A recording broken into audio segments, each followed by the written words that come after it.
Hi, welcome. I'm Allison. Thanks for clicking. I'm so excited for today's video. It's gonna be great. So I hope you stick around to the end and let me know your thoughts down in the comments. If you like the video, and let's get into it.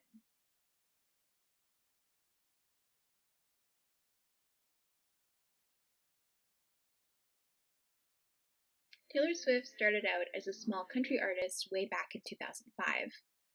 From playing at state fairs in cowboy boots to headlining the biggest venues in the world in glittery Louboutins, Taylor Swift cannot be denied icon status. She is the superstar, with numerous Grammy wins, a ridiculously high number of hit albums, currently dating the most popular boy on the football team and selling out stadiums in seconds. And she has one of the most intense, dedicated fan bases of all time, Swifties. Swifties, a group of mostly young women who have the detective skills of Sherlock Holmes and the tenacity of bloodhounds when it comes to searching out Easter eggs in music videos or on Taylor's Instagram. If you need to find a missing persons or solve a murder mystery, call the Swifties. They got you. One time they even got down the price of eggs 13% for a while in the States. Who knew? But that's not what all Swifties are known for. In the past 10 years, their reputation for being one of the most aggressive and passionate fandoms on the planet has become so well known all over social media and even in the outside world. I would even, if I dare, call it cult-like. According to the OED, the Oxford English Dictionary, a cult is a particular form or system of religious worship or veneration, especially as expressed in ceremony or ritual, directed towards a specified figure or object. It is also, more generally, a collective obsession with or intense admiration for a particular person, thing, or idea. And, according to The Guardian, cults have three main elements. 1. A charismatic leader. 2. A process of indoctrination or thought reform. And 3. Exploitation. And most importantly, highlighted by other articles from places like The New Yorker or Teen Vogue, cults create an us versus them mentality. Sound familiar? In this video, I'm going to be arguing one simple thing, that recently, celebrity stan cultures are reminiscent of cults. Yes, cults. I will be using Taylor Swift and her Swifties as an example, but if this offends you, I'm sorry. But it needs to be talked about. And as a disclaimer, I am a huge Swiftie. I'm a huge, huge Taylor Swift fan, I pinky promise, but that does not mean I'm able to turn a blind eye to the cult-like fandom we've created. And yes, I say we. I have definitely contributed to this obsessive culture, tuning into her relationship status updates and commenting on her street fashion in NYC.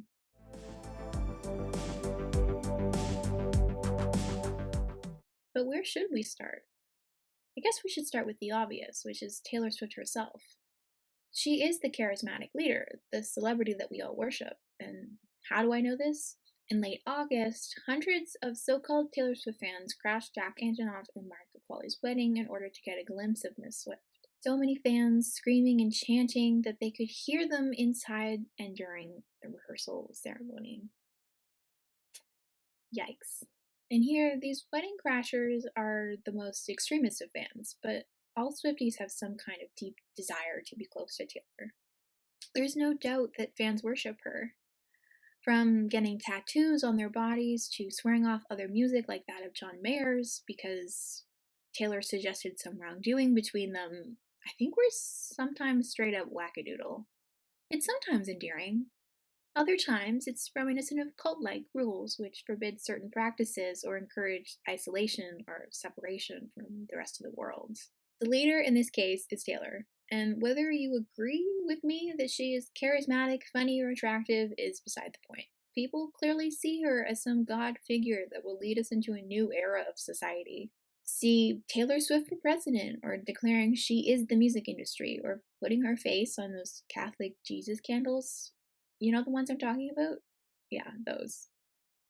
But I don't want to put all the blame on her. I think our celebrity culture is like this for a lot of different artists and fandoms. We obsess over everything.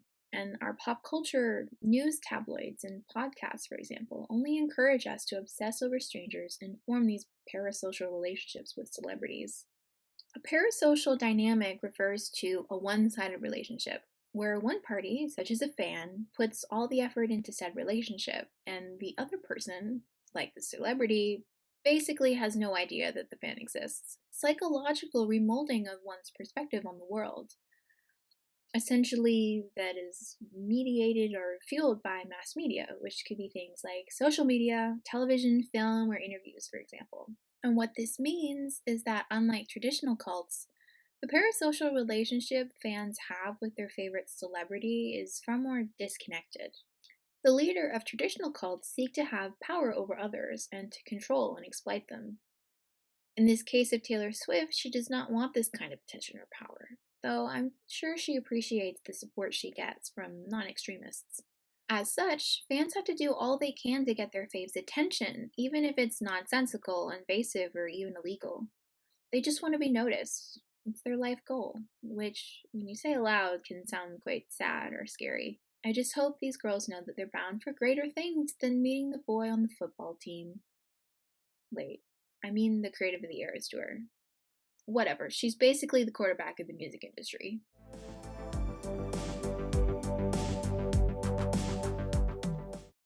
Overall, I believe that fan culture is a process of indoctrination, like other modern trends such as hazing or incel culture. It's easy to get into, but it's extremely difficult to escape. Indoctrination, by definition, is the process of teaching a person or group to accept a set of beliefs uncritically. And boy, did the Swifties teach you how to act uncritically, respectfully. Their belief is one thing, that Taylor Swift is above all else.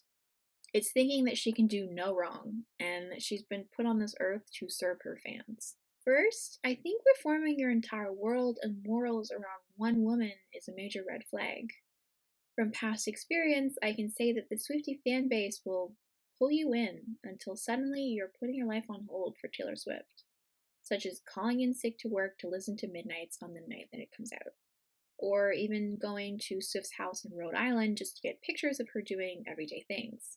And here we've returned to the wedding crashers.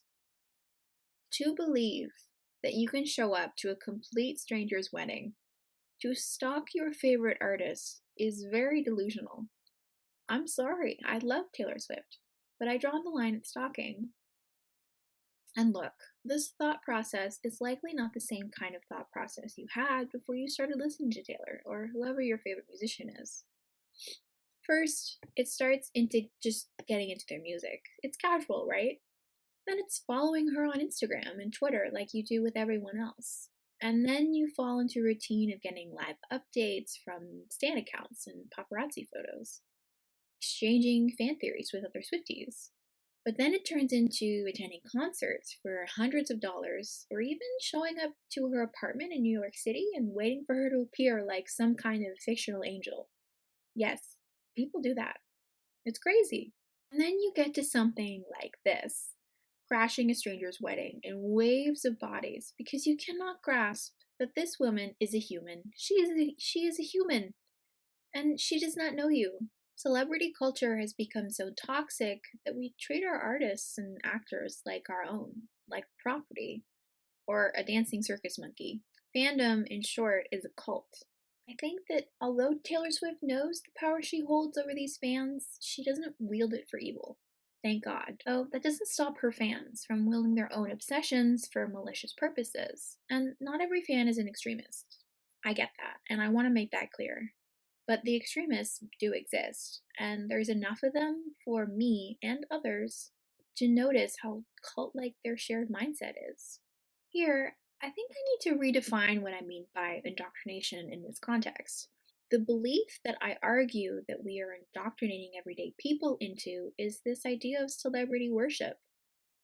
And it goes beyond Taylor Swift. Think of Beyonce, or Harry Styles, or Lady Gaga, or Megan Thee Stallion. Even small indie artists with niche demographics like Tame Impala. I'm sorry, that was a bad joke. But where does the thought reform or beginning of our obsession start? Well, it starts with other fans. who provide us with the community. Our obsession comes from our desire for connection and love, and the tabloids play on our loneliness and insecurity, much like traditional cults do. And we can even view celebrity culture as one big cult rather than just one artist with one cult following. Perhaps we can see our media institutions and corporations as a networking of cult leaders and obsession feeders, leading us all off the deep end.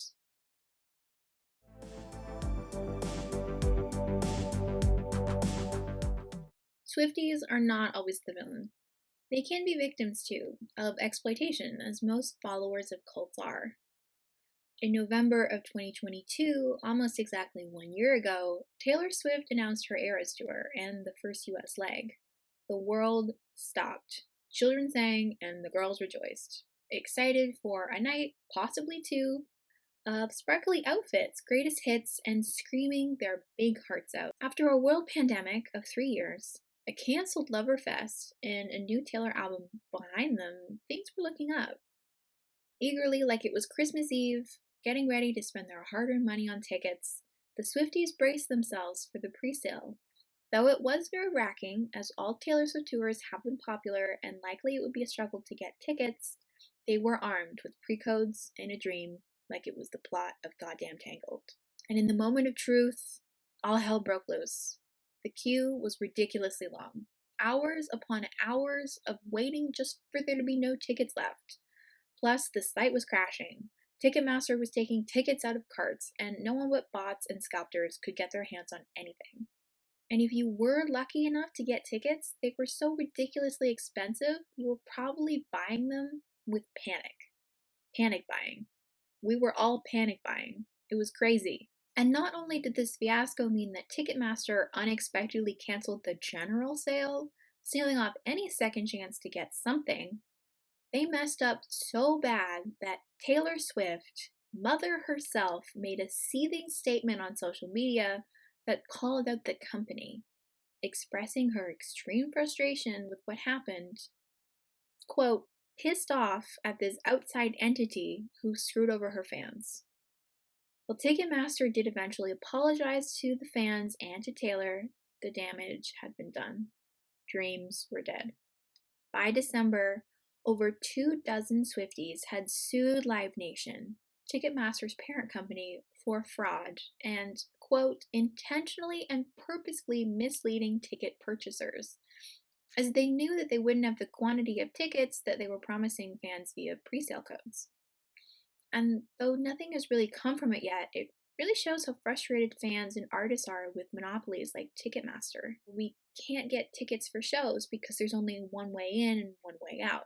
It's a long, long corridor of greed that is slowly closing in on us on both sides. But it's not just ticket prices at face value, it's also the reselling culture where companies and individuals seek to make profit on selling tickets to a show that they never even planned on seeing. For example, I recently looked at last minute tickets to see Renee Rapp in Toronto, and I recently got to know her debut album Snow Angel, and knowing this girl can sing from her time on Broadway, was curious to see if the general admission was still open. And it was like $300 for a verified resold ticket that was probably only bought for $70 or $80. Olivia Rodrigo's Guts was even worse. Not because I didn't get a pre-sale code, which I didn't, but because the last row and end sections were at least $200 to $400 at original pricing, with pit tickets over $900. I love you, Olivia. That is way too much. Even now, floor tickets are being resold on SeatGeek for over $6,000. That's an entire year of my university tuition. But if you want to spend more than that, I've got you. For a show that I'm miraculously going to, the Eras Tour in November of next year, you can buy seats in the 500s for the low, low price of $76,000 each. But don't worry, it includes fees. So, what a great deal. I think this qualifies for exploitation. Extracting hundreds and thousands of dollars from fans and pressuring them to panic buy tickets just to be in the same room as their fave is a mix-up at best and malpractice at worst. But here, it's not just Taylor Swift, the brand, who encourages this, asking fans to spend money on her, but companies and corporations she works with, like Ticketmaster, who seek to make as much profit as possible. This is also where it differs from traditional cults, where the leader is often the sole mastermind behind the exploitation. In this case, we can only accuse Taylor of being a little greedy, like all her fellow artists, not to single her out, asking fans to spend money on merch and tickets. All artists do this. At the end of the day, we should realize that no one is forcing Swifties to purchase these things. While we might get a little FOMO for skipping a concert or not buying a vinyl collection, there are no real consequences for ignoring what our celebrity asks us to do. But it really sucks that concert culture has come to this. Can't we all just enjoy live music like we used to for a reasonable price? I guess not.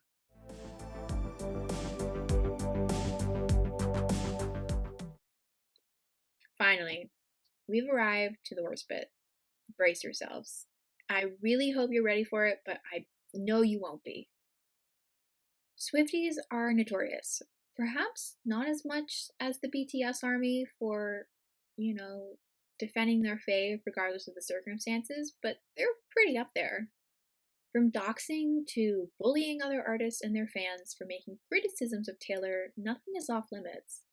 Doxxing, for those who don't know, even in light of recent YouTube scandals of she who shall not be named, refers to the act of revealing identifying information about someone online, such as their real name, home address, workplace, phone number, and other personal information, without the victim's permission. And they normally do this for malicious purposes, like inciting violence or harm against them.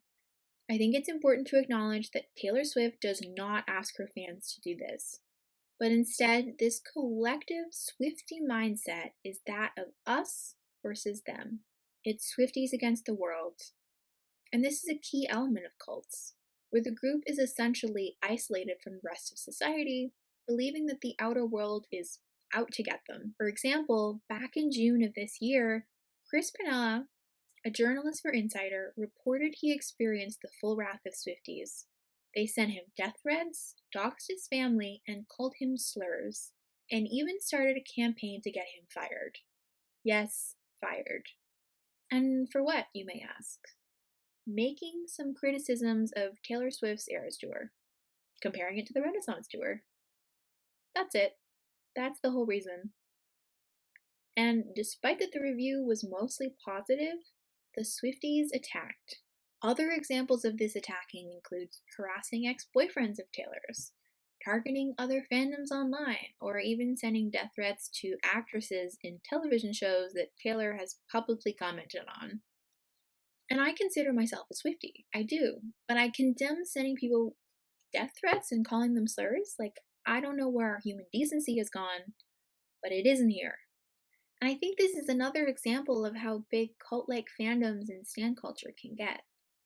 And I think we can see this as another form of indoctrination. I think if you're getting to a point where you believe doing these things are okay, you've most likely had your mind a little brainwashed by celebrity culture. But why is it important to talk about this? Well, for starters, cults are dangerous. They are full of people who will actively defend their cult leader tooth and nail, and will subject themselves to exploitation, embarrassment, and anger to do it.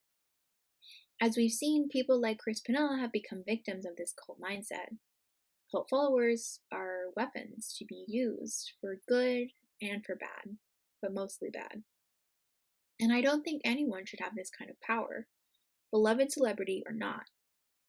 And so we must not only protect ourselves, but also our friends and even strangers from this kind of abuse. Secondly, the idea that we've created these cult-like groups without consequences is frightening. I want everyone watching and those you love to be careful of all the cult-like groups and their media. From extremist right-wing propaganda to the nonsense of diet culture, cults are everywhere. And I don't think they're going away anytime soon. And our governments and so-called beloved corporations are not doing anything about it. Not about doxing, scalpers, or stalking. It's a bad look, and so I urge you to look out for yourself when you're out there on the big wide web. Taylor Swift fans are one example of cults. And I'm a little scared to post this given how vicious I know we can be. But let me know your thoughts down below about this idea of the Taylor Swift cult.